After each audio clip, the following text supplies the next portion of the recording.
আসসালামু আলাইকুম বন্ধুরা, সবাইকে সিস্টার্স কিচেনে স্বাগতম। আবার একটি নতুন ভিডিও নিয়ে আপনাদের মাঝে চলে এসেছি। আজকের রেসিপি হলো ঘরোয়া উপকরণ দিয়ে চিকেন ফ্রাই। তো দেখতে থাকুন। এখানে আমি চিকেনগুলো সুন্দরভাবে ধুয়ে নিয়েছি।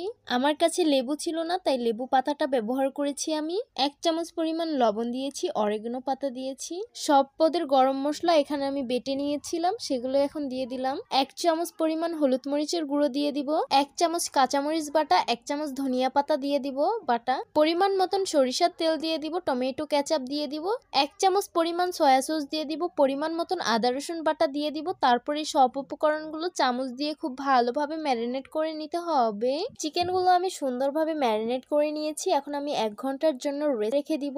চুলায় একটি প্যান বসিয়ে দিয়েছি, রেগুলার রান্নার তেল দিয়ে দিব। ম্যারিনেট করে রাখা চিকেনগুলো একে একে দিয়ে দিব।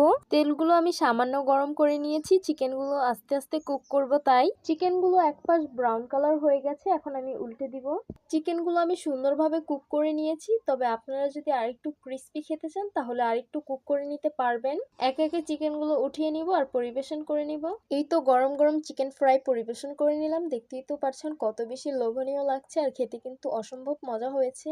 ঘরোয়া উপকরণে আপনারা কিন্তু সিম্পল ভাবে এটা তৈরি করে নিতে পারবেন। তো আশা করছি আমার আজকের রেসিপি আপনাদের কাছে অনেক অনেক বেশি ভালো লাগবে। ভালো লেগে থাকলে আমার ইউটিউব চ্যানেলটি সাবস্ক্রাইব করবেন, আর যারা আমার ফেসবুক পেজ থেকে দেখছেন পেজটিকে ফলো করবেন। সবাই ভালো থাকবেন, সুস্থ থাকবেন, আর সিস্টার্স কিচেনের সাথেই থাকবেন। আবারও কথা হবে কোনো নতুন ভিডিওতে। তাহলে আজকে এই পর্যন্তই। আল্লাহ হাফিজ।